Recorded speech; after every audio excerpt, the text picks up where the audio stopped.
Welcome all. Welcome to Camkala. This channel is for all type of artists. You may be a photographer, you may be a painter or a sculptor. Anybody and everybody will learn from the legends' stories here. We are going to meet all of them personally and listen to their experiences. Today we are going to meet the legendary press photographer.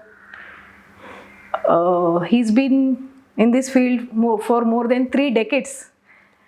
And he has seen everything from roll camera to digital, and now he's facing all the challenges what we are facing is AI. So let's see and let's hear from his stories. Today we are meeting Mr. Mukesh Parpiani ji. Welcome sir. Thank you so much Archana ji, Vinayak ji, मुझे legend बुलाने के लिए।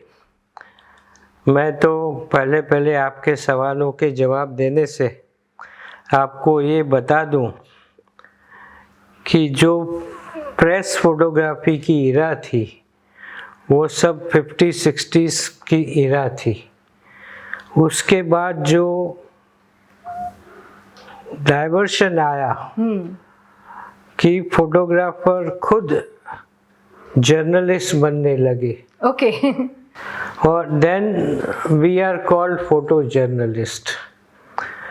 और मेरे को आज 55 साल हो गए, 55 years in the field of, आप फोटोग्राफी पकड़ो, फोटो जर्नलिज्म पकड़ो, गैलरी मैनेजमेंट पकड़ो, सब मिला के आप पकड़ो तो मुझे 55 years हो रहे हैं अभी। मेरी शुरुआत मेरे जन्म स्थान से हुई।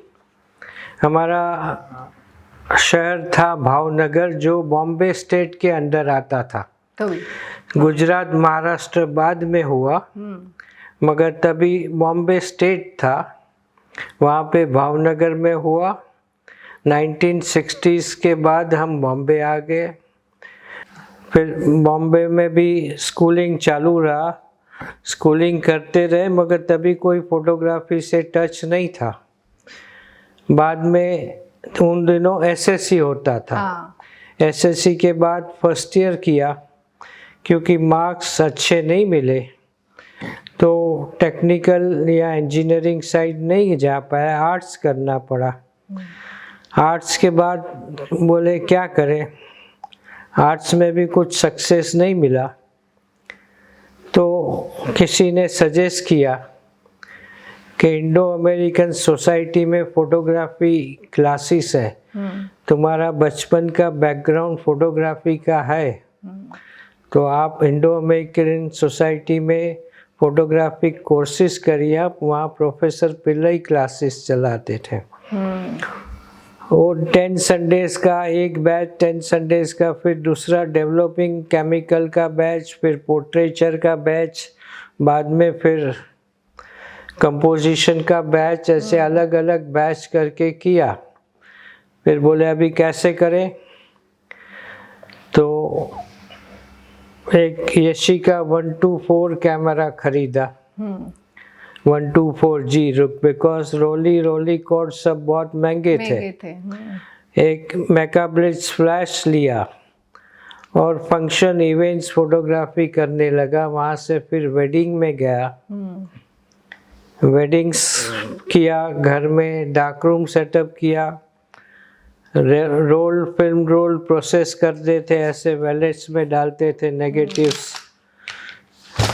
घर में इसी तरह से फोटोग्राफी की जाती थी। उस जमाने में इसी तरह की फोटोग्राफी हाँ, थी उस जमाने में ऐसे फिल्म डेवलप करनी पड़ती थी। फिर एनलार्जर पे प्रिंट बनाना पड़ता था। प्रिंट बना के एल्बम खरीदो, एल्बम में लगा के उनको जो पार्टी है उनको 1 सेट चाहिए, 2 सेट चाहिए, एक्स्ट्रा प्रिंट चाहिए, जो भी है उनको प्रोवाइड करते थे। ऐसे दाल रोटी निकली। मगर और तभी सिर्फ ब्लैक एंड वाइट ही था। हाँ, पहले तो सिर्फ ब्लैक एंड वाइट ही था। काफ़ी 10 साल के बाद कलर आया। कलर भी फिल्म इजीली अवेलेबल नहीं थी, बाहर से फिल्म्स आती थी, इंपोर्ट होती थी। फिर वो प्रिंटिंग भी यहाँ नहीं होता था, बाहर भेजना पड़ता था। कलर प्रिंटिंग भी बाहर भेजना पड़ता था, तो वहाँ से प्रिंट आएगी 6 वीक्स के बाद, फिर एल्बम में डाल के फिर दे दो। 3 महीना हो गया, तभी शादी का माहौल खराब हो गया। चलो हो गई शादी, अभी पैसा किधर है? पैसा किधर है? तो पैसा वसूली मुश्किल। मार्केटिंग तो होना ही चाहिए ना वैसा। तो मुश्किल, कोई एडवांस देता नहीं था तभी। एनीवे लाइफ निकल गई। तो आपने स्विच कैसे किया, मतलब आप प्रेस में कभी आए, इंडियन एक्सप्रेस कभी कैसे ज्वाइन किया? नहीं, वो तो बहुत बाद में आए। ओके। उसके पहले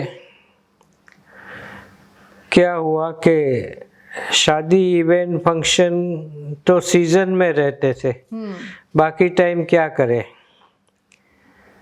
तो किसी ने फिर अगेन सजेस्ट किया कि आप मास कम्युनिकेशन करो, और आप जर्नलिज्म तभी डिमांड में था, जर्नलिज्म डिमांड में था, और फ्रीलांस फोटो जर्नलिज्म की ओर चलो आप। तो सेंट जेवियर्स कॉलेज से मास कम्युनिकेशन किया और फ्रीलांसिंग करने लगा। मगर फ्रीलांसिंग में भी आप शूट करो, प्रिंट बनाओ, न्यूज़पेपर्स को दिखाओ, मैगजीन्स को दिखाओ, उसी तरह से अलग अलग स्टॉक पिक्चर्स बनाने लगा। बोलो। ये देखिए, ऐसे कलर ट्रांसपेरेंसी शूट करके बाहर से आती थी, या नेगेटिव शूट करके आता था। बाद में क्या बोलते हैं, सबको दिखाता था, जिसको जो चाहिए, जो कवर स्टोरी करता था या जो जर्नलिस्ट स्टोरी करने जाता था किसी मैगजीन के लिए, तो मुझे ले जाता था साथ में फोटो लेने के लिए। हाँ, फोटो लेने के लिए आप ले लो और इनको दे देना, फिर उनको दे देता था। अलग अलग मैगजीन थी, धर्मयुग थी, टाइम्स ऑफ इंडिया में इलिस्ट्रेटेड वीकली थी, ब्लिट्स पेपर था, उनके लिए भी, उनका भी वीकली है, तो उनको भी पिक्चर्स लगते थे। उनके पास स्टाफर नहीं था कोई, तो वहाँ भी करता था। ऐसे बहुत जगह किया। दिल्ली में दिल्ली मैगजीन है, आनंद बाजार, कलकत्ता का ग्रुप है, रविवार, संडे मैगजीन, ऐसे बहुत सारे लोगों के लिए फ्रीलांस बेसिस पे काम किया। ऐसे ऑलमोस्ट 70s का दशक वैसे ही निकला मेरा। ओके। अर्ली 80s में जयप्रकाश नारायण को मैंने शूट किया। उनका जसलोक हॉस्पिटल में इलाज चल रहा था, तो वो एक्सप्रेस टावर में रामनाथ गोयनका जी के पास रुके थे। तो एक बार MG अकबर मुझे लेके गए कि संडे मैगजीन के लिए कवर शूट करो, तो मैं वहाँ गया, उनको शूट किया। इसी तरह चलता रहा। बम्बई में तभी स्लम डिमोलिशन होने लगे, तो काफ़ी हंगामा हुआ, हाई कोर्ट तमाशा, ये वो।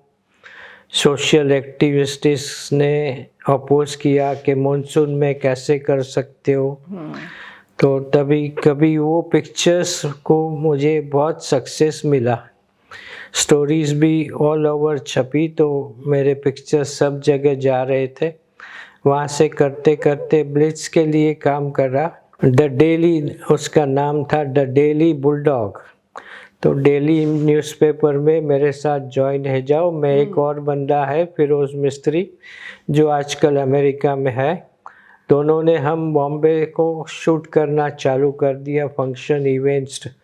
और मैंने ज़्यादा फोकस किया कि मैं कुछ स्ट्रीट पे करूं, बॉम्बे की लाइफ ऑफबीट दिखाऊं स्ट्रीट पे। तो मैं रोज़, जैसे अभी once in a week diary column में फ़ोटो छपता है, मेरे रोज़ छपने लगे। वैसे फंक्शंस में तो होते ही थे, और फंक्शन में भी मैंने कुछ अलग किया। जो प्रेस के ज़माने में होता था, रिबन कट रही है, कोई दिया जल रहा है, या तो 3 जन खड़े हैं बीच में, जो क्लब का प्रेसिडेंट है वो बीच में खड़ा रह जाए। दिन में 3 फंक्शन है, तो तीनों फंक्शन में वो बीच में खड़ा है, तो 3 फोटो पेपर में छपेंगे, कैसे चलेगा? तो मुझे कुछ अलग ही अलग चाहिए। ऑफबिट काइंड फंक्शंस में भी अलग कुछ करना पड़ा। तो that says that brings in the my journalism element from Xavier's college का मेरा वहाँ नॉलेज काम आया। 10 साल दिल्ली में रहा, 10 साल में काफ़ी सक्सेस मिला। एक्सप्रेस के साथ तो पहले ही फ्रीलांसिंग से जुड़ा हुआ था, तो वहाँ से कॉल आ गया कि भाई हमारी आके यहाँ टीम बनाओ, तुम 2 जन इतना अच्छा काम कर रहे हो तो हम आपको टीम देते हैं। तो मुझे 7-8 जन की एक्सप्रेस में टीम मिली। तो मैंने नेशनल न्यूज़पेपर वहाँ कवरेज किया बहुत अच्छी तरह, पूरी टीम को प्रॉपर पोजीशनिंग। तभी कोई मोबाइल नहीं था। मोबाइल वही मैं पूछने वाली थी कि जब भी फिल्म में काम करते थे तभी उसको डेवलप करके देख के बाद में वो प्रिंट होता था। हाँ। तो वो सब प्रोसेस कैसे होती थी तभी? तो वो दिल्ली में हम खुद, हमारे पास एक डार्क रूम मैन था, वो शाम को आके हमारा रोल डेवलप करते थे, प्रिंट बनाते थे, और प्रिंट बनाने के बाद डेस्क को बताते थे कि ये पिक्चर है, ये देखो आप यहाँ लो, बड़ा लो, ऐसा लो, बस स्टोरी के साथ है, और ये कुछ हटके पिक्चर है। तो मार्केटिंग करना पड़ता था। हाँ। मगर चलो होता था, अच्छी तरह हो गया। वहीं दिल्ली में मुझे मौका मिला भोपाल जाने का, भोपाल 1984 में, मगर उससे पहले मुझे गैस ट्रेजेडी हो गया था उसके। हाँ, गैस ट्रेजेडी हुआ था हाँ, गैस ट्रेजेडी में जाने को मिला। उसके पहले मिसेस गांधी का, हाँ, इंदिरा गांधी जी का आपके पास बहुत अच्छा बड़ा कलेक्शन है। मतलब वो जो मोमेंट्स है वो हमारी जनरेशन तक ही मालूम है, हमारे आने वालों को भी पता होनी चाहिए। नहीं, देखिए उन दिनों कोई 50 फोटो जर्नलिस्ट नहीं थे। टीवी कैमरामैन्स नहीं थे, तो हम कोई 5, 7, 8, 10 फोटो जर्नलिस्ट थे जो उनको पूरा दिन फॉलो करते थे बम्बई में, शुरुआत से रात तक, और बाद में शाम को जाके फिल्म प्रोसेस करके प्रिंट बना के देते थे। और उसके बाद चलता गया। 84 के बाद बहुत कुछ किया, ऑलमोस्ट 89-90 तक दिल्ली में रहा। फिर उसके बाद एक्सप्रेस में हमने ज़्यादा फोकस किया कि नेशनल पॉलिटिक्स के ऊपर फोटोग्राफ्स, नेशनल एंगल पे ध्यान दे। तो नेशनल पॉलिटिशियंस जो बॉम्बे में आते थे उनका कवरेज कुछ अलग ढंग से ही करते थे। महाराष्ट्र पॉलिटिक्स को भी कुछ अलग ढंग से देखते थे और शूट करके, वो जो आपने सवाल किया था बीच में मेरे साथ कि पॉलिटिकल काम मजा कुछ अलग है, हाँ। तो वहाँ पे ध्यान देते थे तो कुछ अलग हो जाता था। उन दिनों काफ़ी रेगुलरली इवेंट्स करने के बाद लीडर्स लोगों से पहचान भी अच्छी हो जाती थी। वो कोऑपरेट भी करते थे, समय भी देते थे कि हाँ ठीक है मुकेश, कैसे चाहिए तुम्हें, क्या करूं। तो स्टोरी बन जाती थी इंटरव्यू के टाइम पे। आपके पास महाराष्ट्र के आई थिंक ऑलमोस्ट सारे मुख्यमंत्री जी के फोटोज हैं। महाराष्ट्र के आप देखने को जाओ तो अभी जो रिसेंट 2-3 है, हाँ। उनको एज ए चीफ मिनिस्टर नहीं है मगर पिक्चर्स तो है।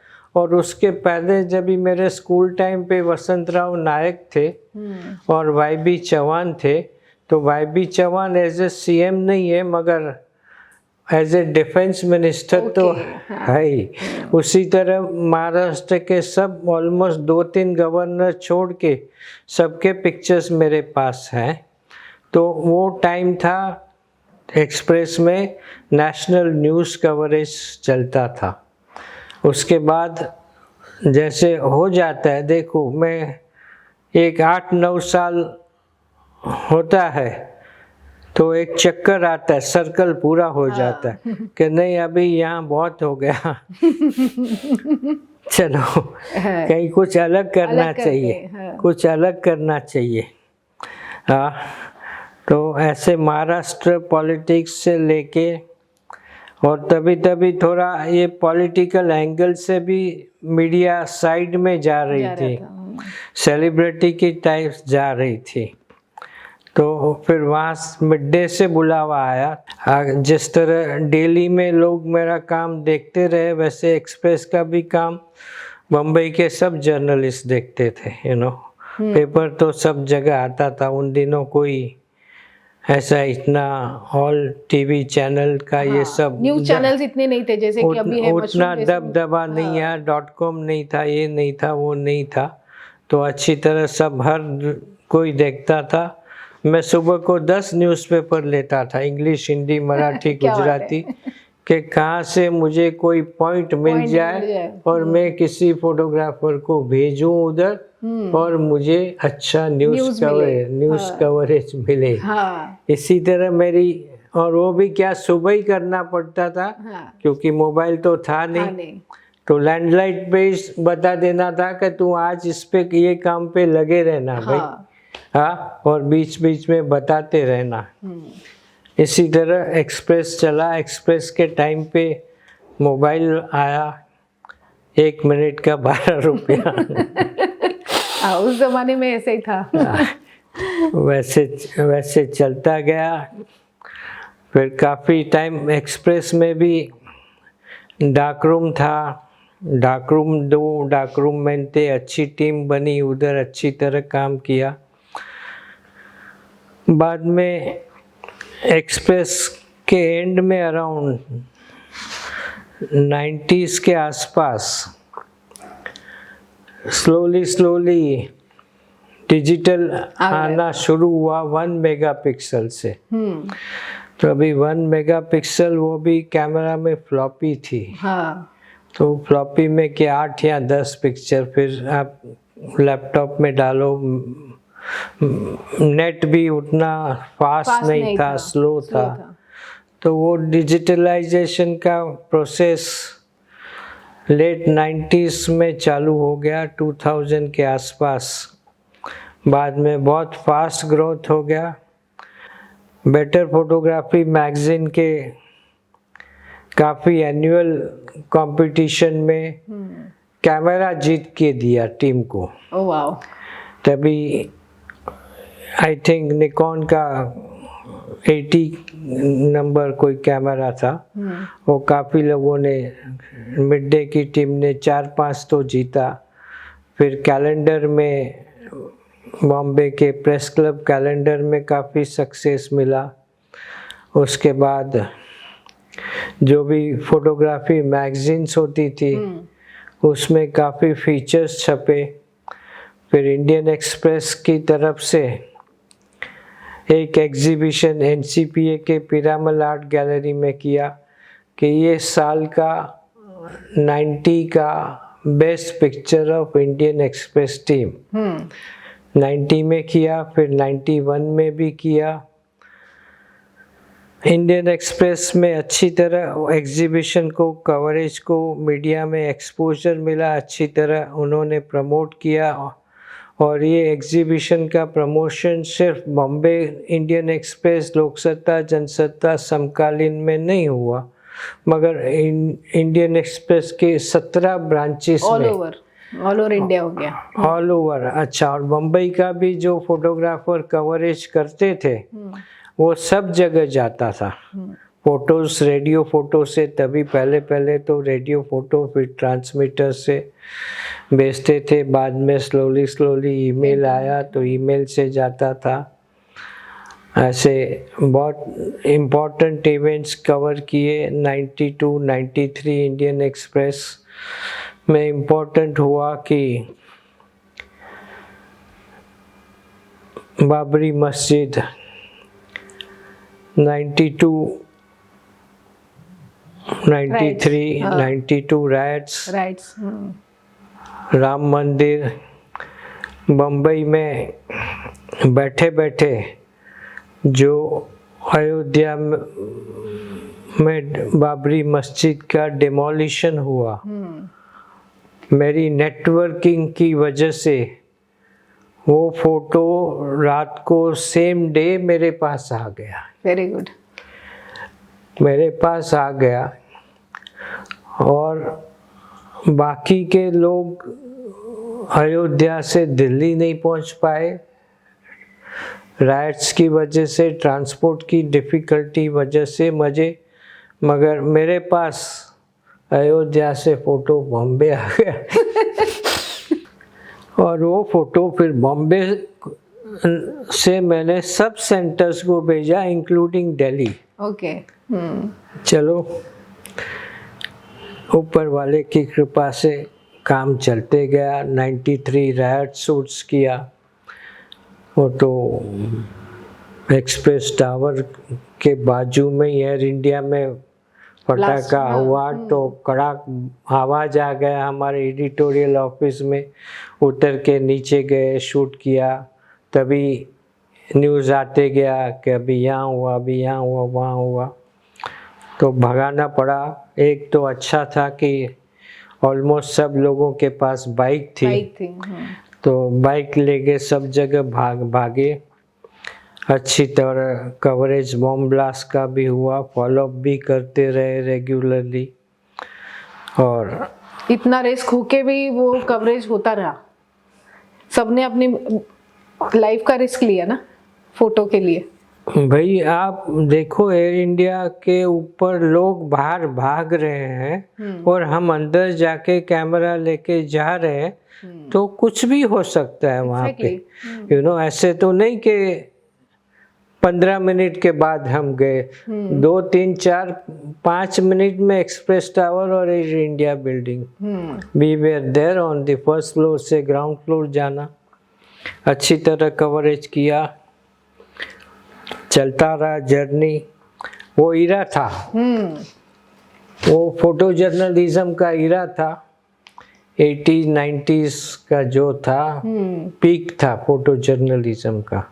इतनी सारी घटनाएं एक के बाद एक चली रही थी। हाँ, चली रही थी। वो घटनाएं आज भी होती हैं, मगर आज क्या होता है कि टेलीविज़न मीडिया कवर कर लेता है, तो प्रिंट मीडिया को फिर कुछ उतना समय रिपीट करने को कुछ फायदा नहीं है, उसके पहले दुनिया में आ जाता है सब कुछ, तो चलता रहता है। बटन पे सब हो जाता है। हाँ, आज एक बटन दबाओ सब हो जाता है सब हो जाता है मोबाइल में, इंटरनेट में। हाँ जी। तो वहाँ से फिर हो गया, मिड डे में भी फिर वहाँ पे कोऑपरेशन मिला, मैनेजमेंट का, एडिटोरियल टीम का मिला कोऑपरेशन,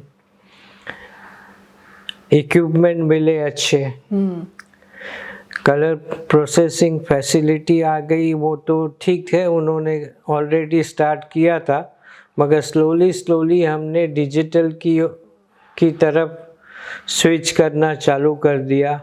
पहले छोटे कैमरास खरीदे, कूलपेक्स, और उससे काम कर लेते थे। आगे जाके फिर हमने SLRs लिए। इसी तरह मिड डे में भी काफ़ी अच्छा सक्सेस मिला। फिर एज यूजुअल होता है कि 8-9 साल हो जाते हैं तो पाँव में चक्कर आता है, क्या भी बोलो आप। वापस दूसरा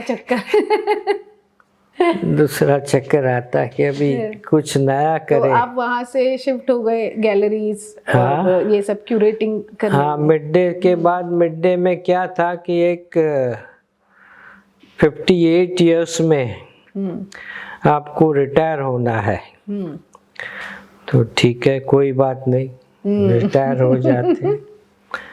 रिटायर हो जाने के बाद चलो 1-8 महीना आराम किया।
एनसीपीए में काफ़ी इवेंट्स में शूट कर चुका था और 3 शोज कर चुका था मैं, 3 एग्जीबिशंस 3 एग्जीबिशंस हो गए थे। हाँ, एक मेरा उससे पहले मैंने 1989 में मेरा सोलो एग्जीबिशन किया था वेरी गुड।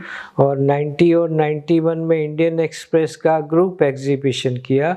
एक सिर्फ बॉम्बे फोटोग्राफर्स का और एक ऑल इंडिया फोटोग्राफर्स का। तो ये चक्करें चलने के बाद 1 आध महीना रेस्ट करने के बाद सोचा अभी कुछ करते हैं, चलो जाते हैं एनसीपीए साहब से मिलते हैं। जो इवेंट्स होते थे वो तो सबके लिए इंडियन एक्सप्रेस में सबके लिए रेगुलरली, कभी मैं जाता था कभी मेरा कोई कलीग जाता था, वैसे करते रहते थे। मिड डे में भी उसी तरह एनसीपीए के इवेंट्स का एक्सपोजर था, तो एक रैपो तो था ही है। तो तभी वो पता चला कि पीरामल गैलरी के जो डायरेक्टर थे प्रफुल्ल भाई पटेल, वो 1 महीना पहले ही रिटायर हो गए और अभी उनके पास कोई नहीं है।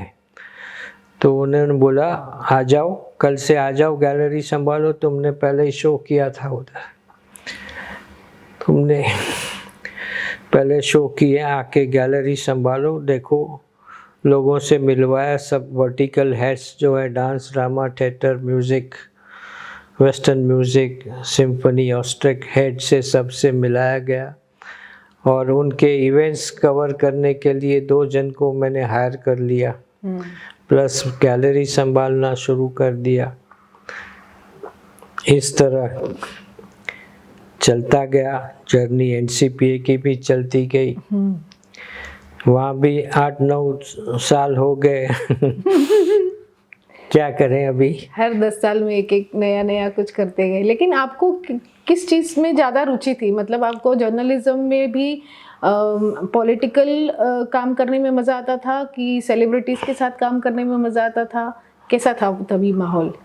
अभी पॉलिटिकली तो देखो बहुत कुछ कर लिया मैंने। सिटी कवर करते थे तो पुलिस को भी कवर करते थे, तो पुलिस का भी कवरेज करते थे। पुलिस को लगता था कि हमारे पास न्यूज़ आते आते ही हमारे पीछे तुम्हारी टीम वहाँ कैसे पहुँचती है। हमारे पहले आपकी टीम कैसे पहुँची है। हाँ, पहुँची है। तो अभी देखो जब भी ब्लास्ट हुआ तो हमको आप लोग पहले पहुंच गए। हाँ, फोटोग्राफर इंडियन एक्सप्रेस के पहले ही पहुंच गए। पुलिस बाद में आई, सब आई। अभी पुलिस को अंडर वैल्यू नहीं करना है, क्योंकि हम तो नेक्स्ट डोर थे। उसी तरह एक बार शाम को जा रहा था, मैं घर जा रहा था जल्दी, तो मैंने देखा रेलरोड स्टेशन में से ब्लास्ट का आवाज़ आ गया, कुछ धमाका आ गया। तो मैं स्कूटर साइड में डाल के अंदर घुसा तो ट्रेन में से लोग बाहर भाग रहे हैं। वही पिक्चर मिला, एक्शन पिक्चर्स मिला। ये 93 के ब्लास्ट के पहले की बात है। ओके। तो इसी तरह ऑन द स्पॉट, क्योंकि सब लोग बाइक पे घूमते थे, तो महीने में आज 7-8 लोग हैं, तो हर महीने में हर एक को एक दो ऐसा मिलता था, न्यूज़ ब्रेकिंग फोटोग्राफ मिल ही जाता था। तो हमारा नाम हो गया था सब जगह। पॉलिटिकली बोलो, या तो बीएमसी बोलो, या तो पुलिस में बोलो, या गवर्नमेंट राजभवन में बोलो, जहीं भी बोलो। तो अच्छा टीम हार्डवर्क करती थी कि ऐसा नहीं है कि भाई मेरा 5 बज गया चलो घर। हाँ। ऐसा नहीं है। तो टीम पूरा करती थी। टीम को उनको कोशिश करता था कि फ़ोटो बड़ा में बड़ा छपे। नॉर्मली क्या कोई पोर्ट्रेट शूट करता था तो सिंगल कलम में दबा देते थे लोग। अच्छा। तो फाइट करना पड़ता था मुझे न्यूज़ डेस्क के साथ। तो उस तरह जर्नी चलती गई। तो फिर तो जर्नलिज्म ही आपको ज़्यादा अच्छा लगता था? जर्नलिज्म लगा, मगर अभी देखो जैसे जैसे जर्नलिज्म का डाउनफॉल नहीं बोलूँगा, मगर सदियाँ बदल गई तो काम करने सदियाँ। का ये बदल गया, तरीका बदल गया अलग काम करने जर्नलिज्म का। हो हाँ। गया। और मैं कोई टीवी जर्नलिज्म में कैमरा लेके भागना नहीं चाहता था, वो करना नहीं चाहता था। तो 1 महीने के ब्रेक के बाद आपने एनसीपीए ज्वाइन एनसीपीए ज्वाइन किया। 2 फोटोग्राफर रख के हमने अपना आर्काइव बनाना वहाँ शुरू कर दिया। आर्काइव बनाने के बाद सेव करते गए हम बहुत कुछ, और वो सब टीम्स को, चाहे डांस टीम है, म्यूजिक टीम है, हिंदुस्तानी म्यूजिक है, वेस्टर्न जो म्यूजिक कुछ है, भी थिएटर में होता था जो activities, जो जो हाँ। अलग टीम थी उनको, उनके पास भी वो काम रहता था। वो सिलेक्ट करके अपने पास फ्यूचर यूज़ के लिए सेव करते थे। लाइब्रेरी है वो, उसके पास भी हम रखते थे। तो इस तरह बिल्टअप कर दिया। 9 साल हो गया, 10 साल 11 साल के आसपास कोरोना आ गया, मामला ठंडा हो गया कि चलो कोई कोरोना के बाद कोई दिखा नहीं, क्या करें अभी।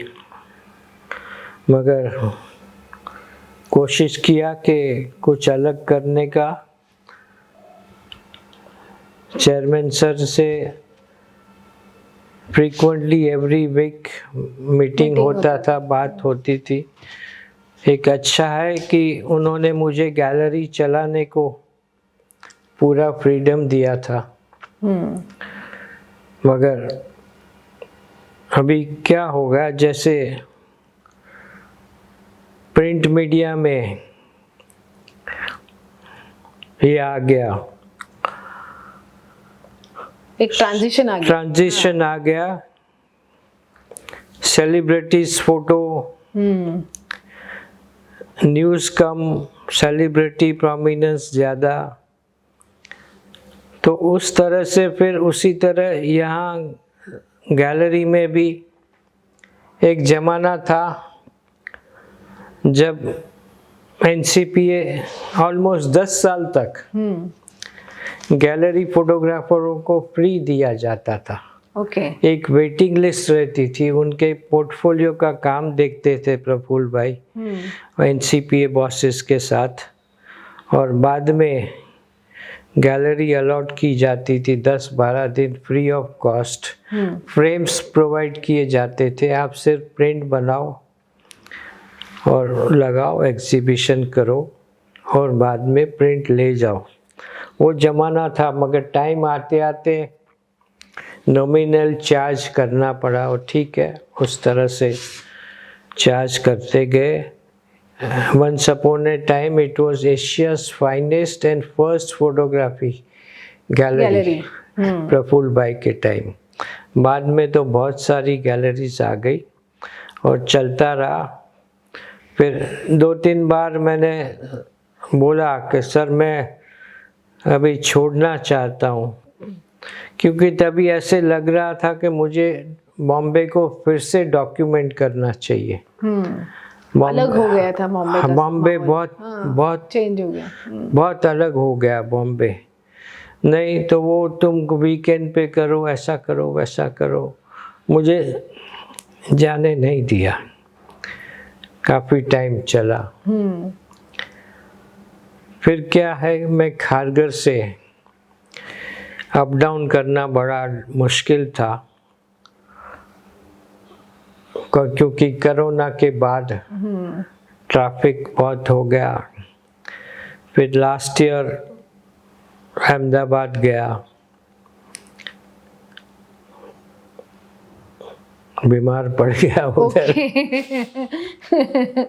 अब ये सब जर्नी ने आपको क्या दिया? आपको क्या लगता है इस फील्ड ने आपको किस प्रकार का सेटिस्फैक्शन दिया है?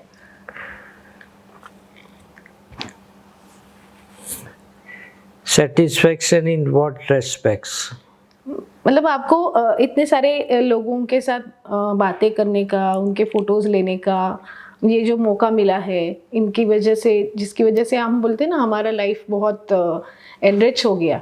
वैसे मतलब आपने पॉलिटिकल लोग भी देखे हैं, सेलिब्रिटीज़ भी देखे हैं, बहुत सारे मैंने तो आपके फ़ोटोज़ में देखा, आपने बहुत सारे ओशो जी का फ़ोटो था, फिर उसके साथ में अरुण गवली का भी फ़ोटो था। मतलब ऐसा है ना कि कॉन्ट्रास्ट है, सारे ऊपर से लेके नीचे तक सबको आपने देख लिया।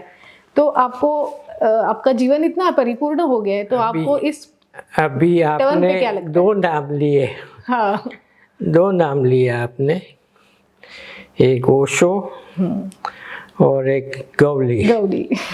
गवली का पहला फोटो मैंने लिया।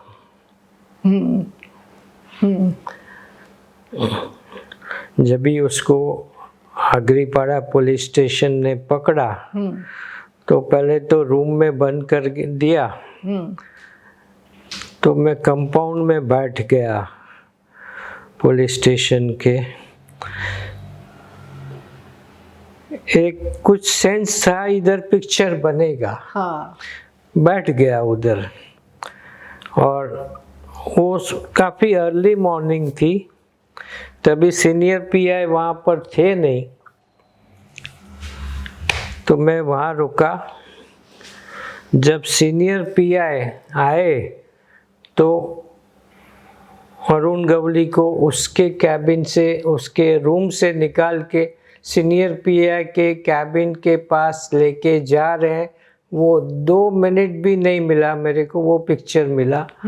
उसी तरह ओशो का पिक्चर अमेरिका से वापस आए तभी मिला। ओशो ने जूस स्कीम में प्रेस कॉन्फ्रेंस की, वो तो सब ने शूट किया, मगर जब वो एयरपोर्ट पर आए वो मैंने शूट किया। प्रेस कॉन्फ्रेंस दूसरे तीसरे दिन हुई। तो इस तरह का चक्कर कोशिश करते रहे कि हम सबसे आगे। सर इसका मतलब ये है कि ये जो एयरपोर्ट सेलिब्रिटीज का शूट होता है उसके पायनियर आप, आपने ये शुरू किया है सलीका। एयरपोर्ट पे तो आप देखो उन दिनों हमको पास भी मिलता था। ओके। ओके, और उतना भी रेपो था कि हम रनवे पे जाके टारमेक पे भी शूट करते थे। बिल क्लिंटन आए तो हम रनवे पे गए थे। आज वो पॉसिबल नहीं है, वही मैं बोल रही हूँ ना। तो ये सारी अपॉर्चुनिटीज और ये सारा माहौल आपने देखा है, आपका कितना बड़ा बैंक है लोगों का आपके पास एक्सपीरियंस। तो वो फोटो जर्नलिज्म ईरा था। हाँ, ताली 2 हाथ से बजती थी ना, उनका सपोर्ट था, हम करते थे और हम छापते थे। यू नो, आज 50 कैमरा मैन है, कैसे रनवे पे जाएंगे?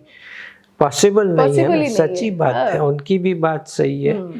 तो जो भी होता है ठीक है, चलो गुड न्यूज़, अच्छी बात है, चल रहा है।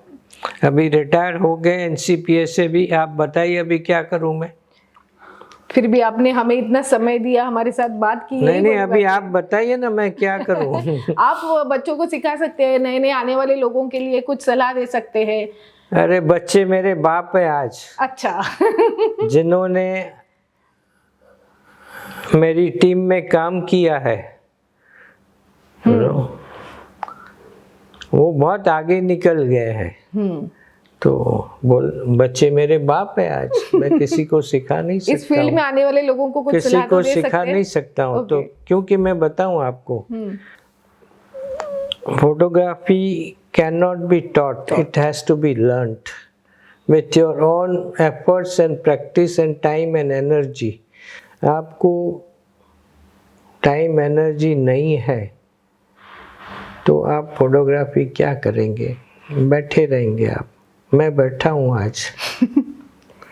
तो उनको सिखाया है कि आप निकलो, करो, तो अभी वो कर रहे हैं और मुझे सिखा रहे हैं अभी।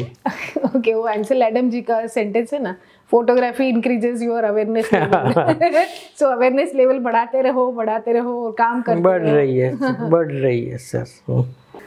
तभी का जो जमाना था, पहले तो आपने डेवलपिंग का बोला, हाँ। फिर उसके बाद हम डिजिटल पे आए, हाँ। फिर अभी जो एआई की हेल्प लेके जो काम हो रहा है, या जो मोबाइल पे लोग शूट करते हैं, जो पहले वीडियो पे करते थे, पहले कैमरा पे करते थे, अभी वो मोबाइल पे आ गया, तो सारा जग ऐसा यहाँ से ऐसा ऐसा श्रिंक होके इधर आ गया, तो उसका वो जो ट्रांजिशन है उसके बारे में आपका क्या कहना है? देखिए भाई, ऑलमोस्ट SLR से मिरर लेंस पे आ गए, मिरर से अभी स्लोली स्लोली हम रील्स बनाने लगे, राइट। रील्स का जमाना आ गया। 4 दिन बाद आपको रील भले याद नहीं रहे, मगर छपा हुआ फोटो आपको सालों साल याद रहेगा। ठीक है, लोगों को नहीं चाहिए रील, चाहिए मोबाइल चाहिए, लोग मोबाइल पे शूट कर रहे हैं। आज 2-2 लाख वाला मोबाइल लोग यूज़ कर रहे हैं हाई क्वालिटी पिक्चर्स के लिए। मैं भी अभी SLR लेके नहीं घूमता हूँ, क्योंकि मुझे कहीं भेजना नहीं है, करना नहीं है कुछ। थोड़ा कुछ कभी कभी मोबाइल से शूट कर लेता हूँ तो सोशल मीडिया पे डाल देता हूँ, otherwise I am busy archiving my photographs. जो लोगों को मिल रहा हूँ, पूछ रहा हूँ, जिनके पास ऐसे प्रिंटेड वर्क है मेरे, ये देखिए प्रिंटेड वर्क है जिनके पास, ये पेजिस हैं, बहुत सारे लोग हैं। ये पूरा मैंने ऐसे लोगों को मिल के, या तो पुराने न्यूज़पेपर मैगजीन्स वाले शॉप्स हैं, फाउंटेन पे है, माटुंगा में है, कई जगह पर भी है, उनके पास टाइम बिताता हूँ। उनके पास टाइम बिता के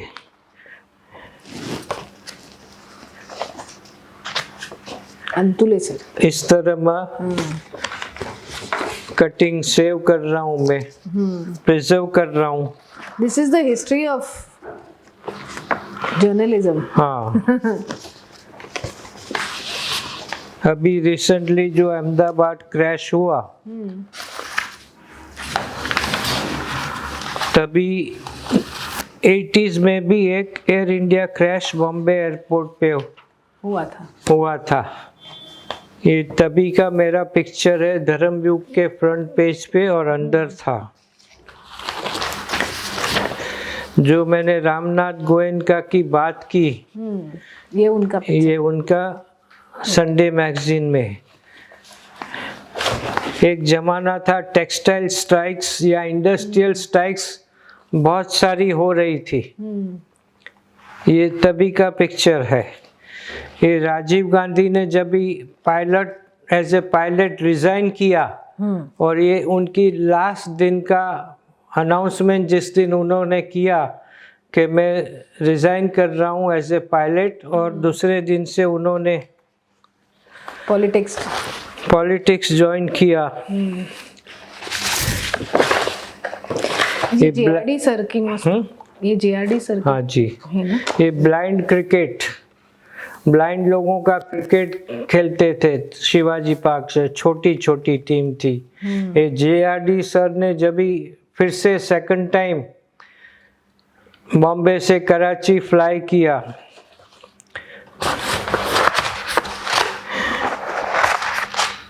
इसी तरह छोटे मोटे फोटो भी मुझे मिल जाते हैं, तो मैं आजकल ये घर में बैठे बैठे ये सब प्रिजर्व कर रहा हूँ। ओल्ड बॉम्बे और न्यू बॉम्बे। कोशिश करूँगा कि पूरी बॉम्बे घूमूं, मगर अभी इतना मैस है ट्रैफिक का कि घूमना थोड़ा थोड़ा मुश्किल हो रहा है। तो एटलीस्ट अभी ध्यान दे रहा हूँ। ये जो देखो इंटरनेशनल बॉक्सिंग हुआ था, तो ये धर्मयुग ने फुल पेज छापा था। इसी तरह पुरानी मैगजीन्स लेके वाई राजीव गांधी, हाँ जी, ये उन्होंने रिजाइन करने के बाद जब भी ज्वाइन किया पॉलिटिक्स, ऐसा सब कलेक्शन मेरा अभी करंटली। मिस्टर पादुकोण थे यहाँ पे। यस, हाँ मिस्टर पादुकोण थे ना। प्रकाश पादुकोण ने जब भी हाँ मास्टर्स का ट्रॉफी जीत के आए, हाँ ये कहाँ था? हाँ यही था। देखा मैंने जस्ट। हाँ साइंस फैंस। नहीं, ये तो छोटा है, हाँ, बड़ा वाला भी मगर था। प्रकाश पादुकोण का फ्रंट पेज पे छपा था हाँ जब भी वो मास्टर्स ट्रॉफी इंडिया के लिए फर्स्ट टाइम उन्होंने ठीक है, जीता। हाँ तो मैंने एयरपोर्ट पे शूट के देश के यहाँ देखिए आ गया, यहाँ प्रकाश पादुकोण आ गए यहाँ पे देखिए। तो ये, और बाद में उन्होंने महालक्ष्मी मंदिर में शादी की, ओके। तो वो भी सिर्फ पिक्चर मेरे पास था।